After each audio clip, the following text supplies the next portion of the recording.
Hello, hello. Welcome back to the weekly Monday Motivation Podcast, No More Excuses. I am your host, Sandi Ballard, the super badass business coach. And yes, I sound like I have a cold, like congested, because I do have a cold. Not the COVID, people, not the vid, just a cold. All right, we're still allowed to get those these days. So I'm here, still doing what I need to do, 252 weeks in a row, because this little cold is not going to keep me down. All right. Yes, so thank you again for listening. Again, bear with me with this gravelly voice, but hey, I'm here, and thank you again for being here, for listening, and for connecting with me on social media.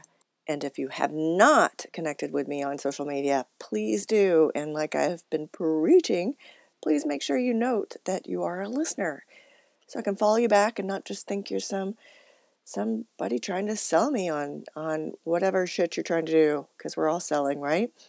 Yes. So please connect with me on social media.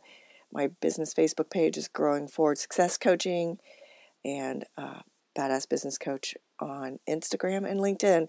Don't do much Twitter these days because it's just a lot. So anyway, there it is. And what a start to 2021, right? As much as things at times still feel uncertain and unsettling, on the other hand, I feel the optimism and I see the determination from my clients and friends because they really want to get things going and kick ass this year. I mean, I know I'm ready to get to that next level. You know, whether you feel like last year you kicked ass or last year just totally sucked ass, there's always that next level to get to. You don't have to be sucking ass and failing to want to get to that next level or to need a coach. You can be succeeding and be right there, and there is always another level to get to. You just have to be ready, and you have to want it. And we all know what we need to get there. Yes, leverage. That was last week's podcast. You know, I talked a lot about leverage. Well, it was all about leverage. The fact that there's only one you. There may be people similar, like-minded, even so close your friends think that you were separated at birth, doppelganger. But no one is exactly like you. We all have something uniquely different. And, those special skills and talents, we call that leverage. It's what will help you propel forward, to lift that giant-ass boulder of anxiety, not your giant ass, the giant-ass boulder of anxiety out of your way so you can succeed. We all have that little bit of that light in us somewhere. It may be buried down in there, but we need to get it burning bright to give us energy we need. Otherwise, it'll burn us from the inside out, and that is not indigestion, my friends. That's called living inside of your comfort zone, keeping you from doing much of anything except living in guilt and regret, and I wish I would have, right? I mean, that wish I would have world, it's what, think about what's keeping you there, and on the other hand, what's propelling you forward. I ask both of those questions because, again, like I've talked about, there's some people that did really well last year and some people that didn't. And the roller coaster ride of 2020 has turned into a teeter-totter. Much like my last story last week about horseback riding, my horse Dusty, avoiding the mud. We all avoid shit we don't want to deal with, right? Bills, conflict, but also we need to, sometimes we avoid stuff that we know we should do, that we know will help us, because of fear or fear of failure, fear of not knowing how, fear of asking for help, whatever it is. And we probably all know the definition of avoidance, the action of keeping away from or not doing something. And again, in the long run, the problem is it only serves to create more fear. And fear is the killer of dreams, and it begins with avoidance. I've avoided things in all areas of my life. Think about what you're avoiding doing, trying, or saying. I've also taken chances. I've tried stuff, and I've fallen flat on my face, literally, sometimes on my ass. So let's talk about doing first. What's something you know you need to do, but, right? In my second book, How Badly Do You Want It?, Chapter 5, think about that. That's what that chapter is all about. I was listening to, or wasn't really actually listening. I was at a Starbucks, back in the day when you could go hang out at Starbucks. I was actually working, and there was this woman. I overheard her saying, I know what I need to do, but, but what? Fill in the blank. What do you need to do to propel you forward? What can you leverage to help get you through that? So what do you need to do? Do you need to go networking? Do you need to do more marketing, social media stuff? Start a business, start a podcast. But what? What is it that you're avoiding, to fill in the blank? What are you afraid of? Failure, humiliation, falling on my face. At least try. So, what haven't you tried? This is a lot close to doing, but trying and learning leads to doing. Same, but different. If any of you get that, you get bonus points. This might seem stupid, but have you tried a certain food? Or why are you avoiding trying that? My stepson, when he was younger, he would avoid anything that was like layered or had a special sauce on it. If I made it or if it was out there, he'd get everything plain. And he just came out to visit. He's 19 now. And he's like, you'd be so proud of me. I ordered how it was made, how the chef made it. He goes, I really liked it. So he's expanding his horizons and his thought on, funky sauces aren't good, or it might be too spicy. You know what? You might just like it. It took him 13 freaking years to figure that out. Trust me, I tried. What else do you need to try? Cooking.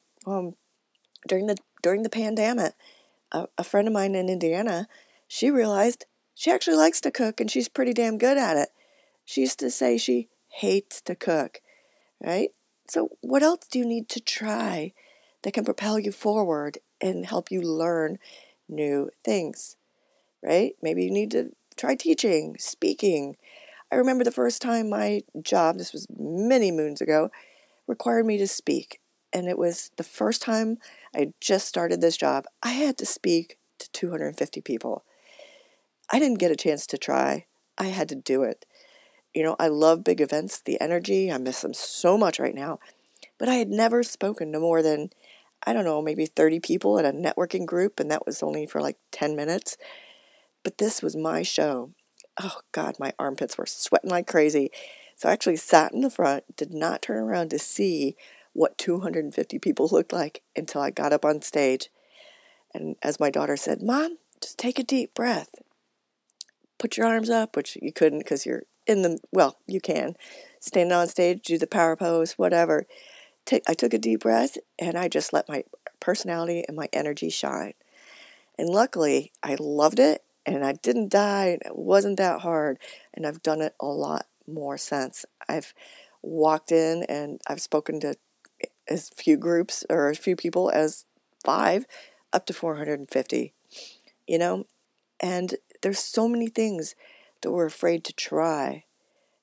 I tried jumping off a hay wagon when I was little because all the big kids were doing it, and this is where I literally fell flat on my face. Oh, man. And then think about, what have you avoided saying because you were afraid of the consequences, the repercussions, the truth, or the relief. Oh my God, I have so many stories with this. 2 quick ones I'll share because they're amazing. Ironically, both were HVAC companies. I was working with them, coaching and doing some management training and facilitating. And one guy could tell something was on his mind. We were talking about the different departments and what we could do to be more profitable and manage better and lead, not just do. Because they wouldn't let their teams do. Anytime they called, they'd be right there to fix it. Well, that's not empowering. That's not teaching. That's just managing. That's not leading. So anyway, his body language was tight. His arms were crossed. He was rocking in his chair. And I kept asking him, what's on your mind? What do you need to say? He kept saying, it's not a good time. It's not a good time. And I finally came back and I said, well, you know what? We're here to talk about productivity, growth, and opportunities for success with this company. So if not now, when? took a breath, and he said, well, if I say what's on my mind, we won't have a mechanical department. Well, the owner sat up and said, I agree, and I'm not sure that can happen, so let's talk about what's going on, why, and how to fix it. So by him saying that, it was a huge relief. The weight off his shoulders. His demeanor changed. He actually sat up to the table and talked about it. And he actually said he'd been holding on to that for almost a year. He was afraid of the repercussions. He was afraid he would get in trouble. He was afraid some of his teammates would get fired or in trouble because they were good people. They just weren't in the right seat on the bus. And if you've never heard of that means everyone's in the proper role. So from there, from him saying what was on his mind, he was avoiding saying that, but when he finally did, some guys moved over to the other departments, and some guys got put on notice, but they were allowed to learn, and they were given the training they needed. By him holding on that and avoiding that conversation, he was hurting himself and the company, and the result of him saying what was on his mind, increased productivity, less turnover because people were happier, and increased the profit of the company. All right. And then this time, this other, it was a husband-wife team of an HVAC company. I was helping them succession plan and transition to their son and work on management and perceptions and things like that. And in the middle of one meeting, yes, the wife asked for a divorce. Yep, right there. Didn't see that coming. Neither did the son.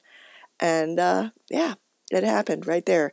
But she said what had been on her mind for 10 years. Whew, there was always that time in school when we didn't want to get called upon. We didn't want to raise our hands for fear of being wrong and embarrassed. Well, the other kids may laugh. Why? If we were wrong. Why? Because they didn't know the damn answer either. But at least you were trying. At least you said. And you know what? There were a lot of times you were right. So as an adult, wherever you are, what have you avoided saying? What, speaking the truth to avoid potential ridicule, pain of some sort, or relief. So what about you? What have you avoided in the past that you realize has kept you living in fear? Every damn time I have a client that finally takes that step, they stop avoiding, they laugh and say this one of the same few things. Why'd I wait so long? That wasn't so bad. Well, that didn't hurt. Starting a podcast or a business, asking for help, making a suggestion. Maybe you're avoiding talking in a meeting. You might not be the owner, but you're one of the staff members. You're avoiding saying something, making a suggestion because you're afraid of being the owner, maybe not taking it the right way. But what if they do take it and it helps? What do you avoid doing? Taking that first step. What about joining or leaving a group? Conflict may arise. Trust me, when that wife asked for the divorce, it certainly did. But when that one manager spoke up, it created relief and success. And you know what? With that husband and wife getting divorced, amazing things have happened. Sometimes that's the shit that has to happen. But the relief and the success. When I finally took the step off that zip line I talked about in the last few podcasts, I wasn't avoiding zip lining. I always wanted to. But when I got there, I didn't have the trust in me to take that first step. Yes, I know. I was scared. But when I did, I was like, whoa, that's so crazy. I trusted. I learned. I leaned into it. I felt free and I felt excited. When there's these things that you're avoiding, saying, doing, and trying, you keep yourself stuck. Trust me on this one. Maybe you'll fall on your face once or twice like I did when I jumped off the wagon, but you will at least learn from it and you can try again and succeed. I mean, hell, I've held workshops and webinars where I had a lot of people signed up and one showed up, but I didn't quit. I made adjustments and the next time it was better. And as I mentioned, I've spoken to groups where maybe one person showed up and the next time 50. I walked in a room after being told there was only going to be a couple hundred people, 2 people lined up against a wall, standing room only. There was over 450 people. That was crazy. So, we get so caught up with what's in our own mind. And then if shit doesn't go right the first time or second time, we decide it's easier to avoid, to not do, try, or say. So you can choose to live a life of regret, and I wish I would have, and even I know what I need to do, or you can choose to take that step, confront whatever you're avoiding, make the changes, and realize it's not too late. It wasn't as hard as you made yourself think it was going to be. And yeah, it didn't hurt. So this week I want to know, what have you been avoiding, doing, trying, or saying that's keeping you from realizing your dreams, from realizing your badassness so you can do more, be more, and achieve more. All right, this week let's confront what we need to confront. Let's make the changes, and let's kick ass together. Have a great week. Cheers.